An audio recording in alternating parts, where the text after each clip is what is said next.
Happy Valentine's Day, Willard High School. We have a great show lined up for you.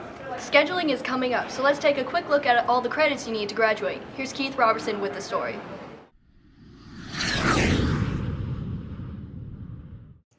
There are a lot of misconceptions about how many credits you need to graduate. Here's some answers from students. Like 13 or 14 credits to graduate. 4 science credits to graduate. Need 4 history credits and need to graduate. How many fine arts credits I need to graduate is 5.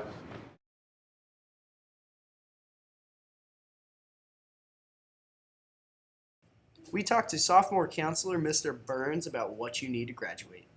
Okay, so we require a total of 25 credits to graduate.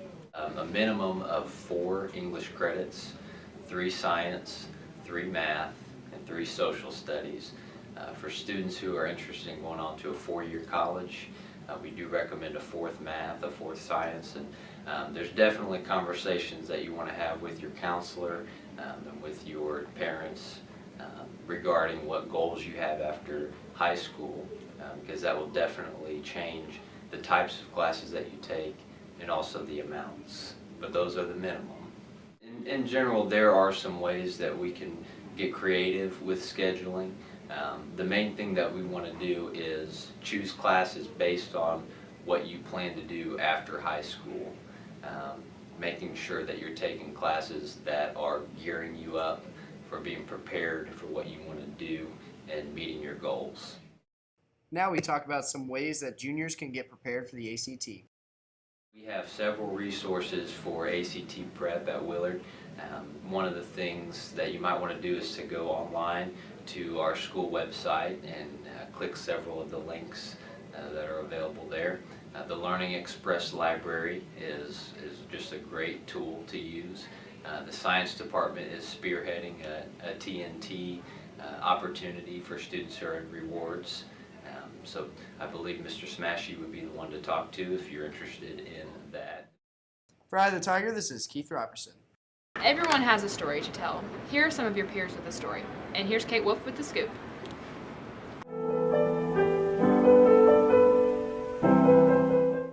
My life has been fulfilling and I've enjoyed every second of it.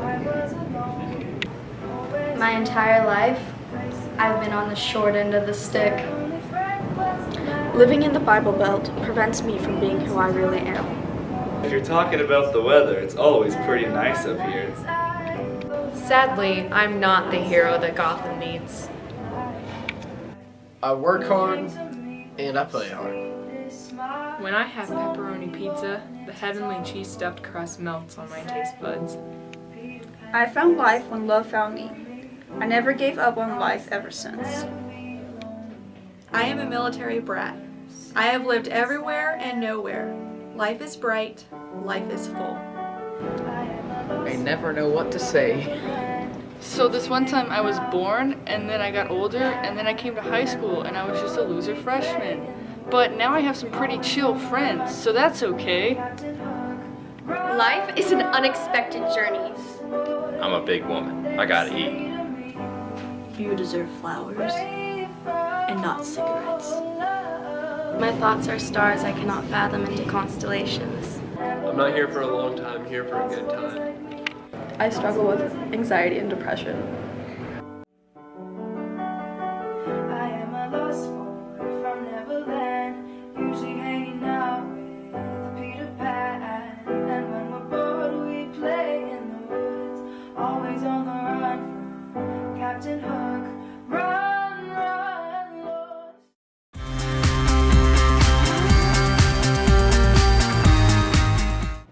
This year's interdisciplinary project is based off of Reader's Theater, which focuses on exploring gender roles and different stereotypes.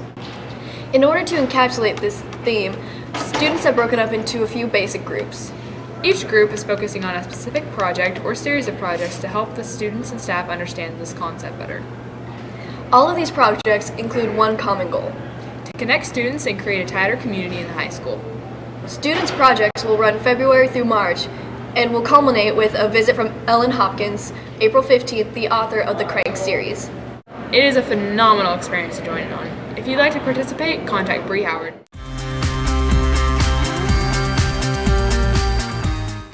month we highlighted 4 wrestlers. Here's Sydney Twitchell with the sports update.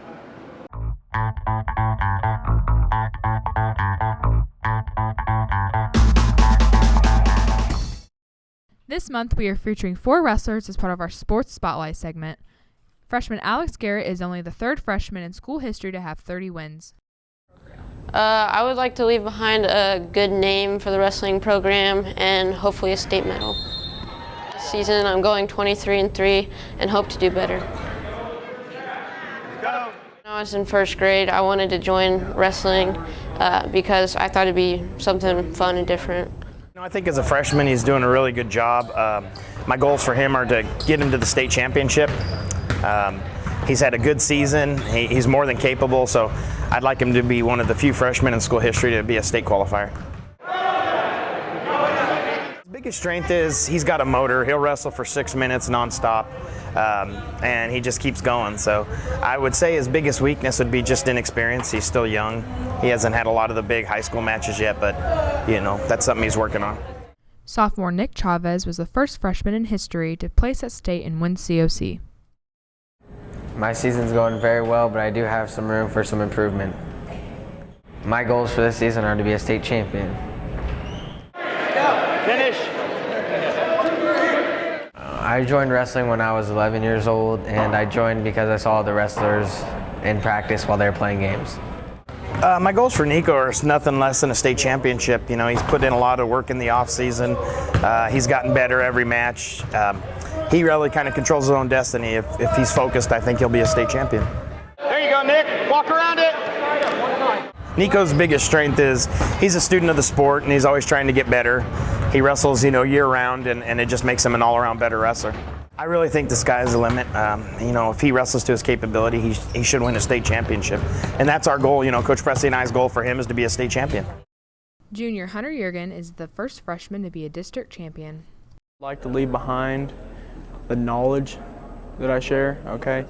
And, being able to have hard work ethic, every day and come in the room and embrace the grind. That's what I want to leave behind. My season so far, it's had its up and downs.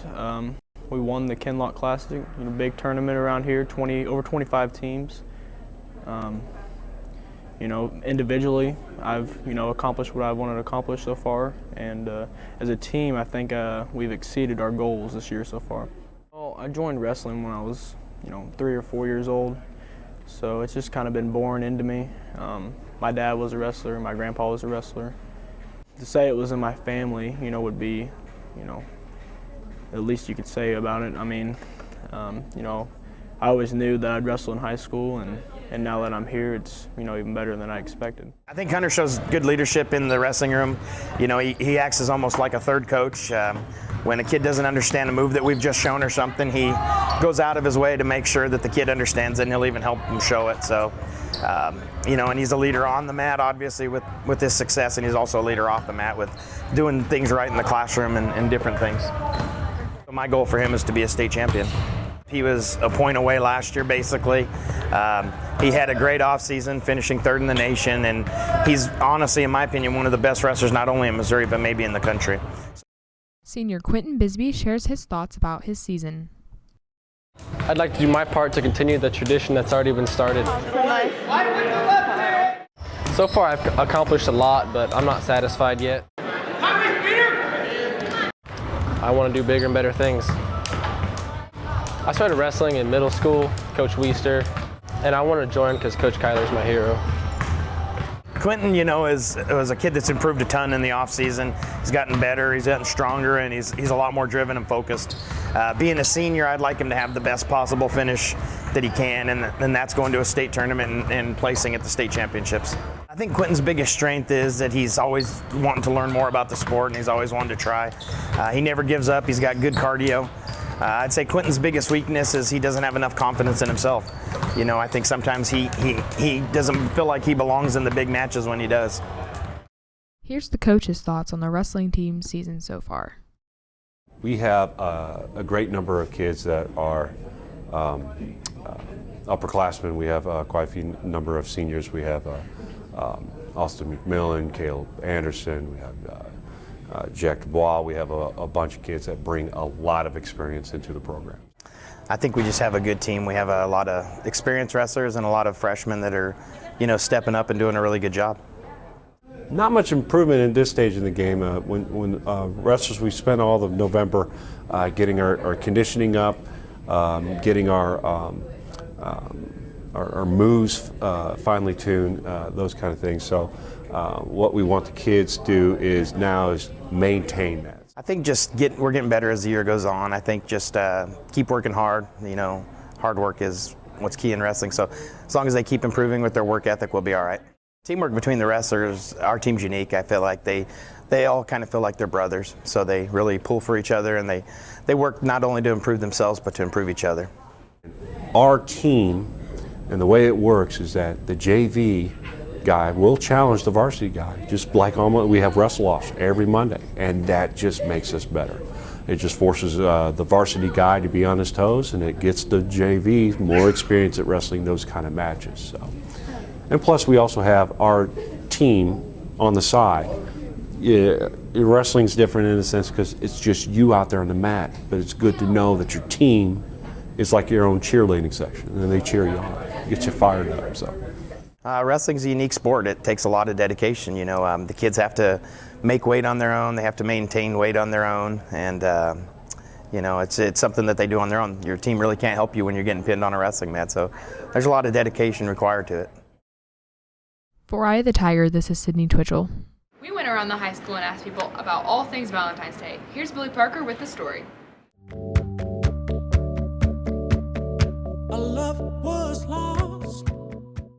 For this Valentine's Day edition of Man on the Street, 7 girls and 7 boys were questioned about this lovely holiday.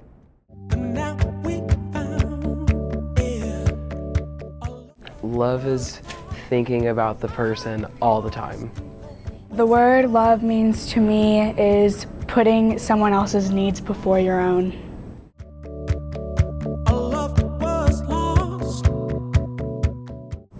Some crazy things that people would do for love would probably be like tattooing each other's names on their back or something, and probably skydiving.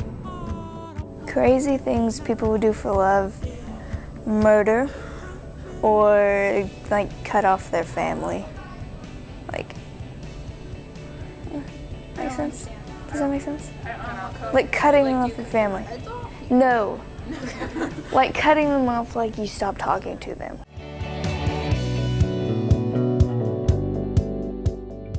For Valentine's Day, chocolate normally, teddy bears, roses. Chocolate, teddy bears, flowers, socks, stuff like that.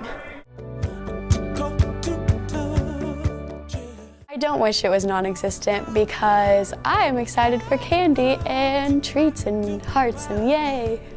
I don't think Valentine's Day should exist because you should show love to the people that you love every single day.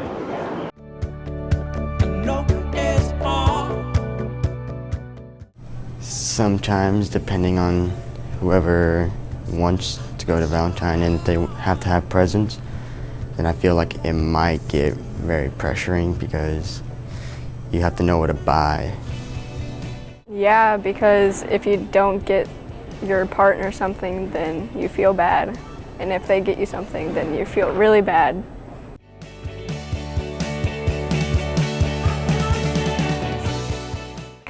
Oh, if I had to receive a Valentine's gift, it would probably have to be from Mr. Smashy, and maybe like a kiss on the cheek or something, or like a nice bouquet of sciencey flowers. Like the evolution of flowers, that would be nice. If I received a Valentine's Day gift, it would be from Brett Stouffer, and I would want a life-size teddy bear and a jar of pickles.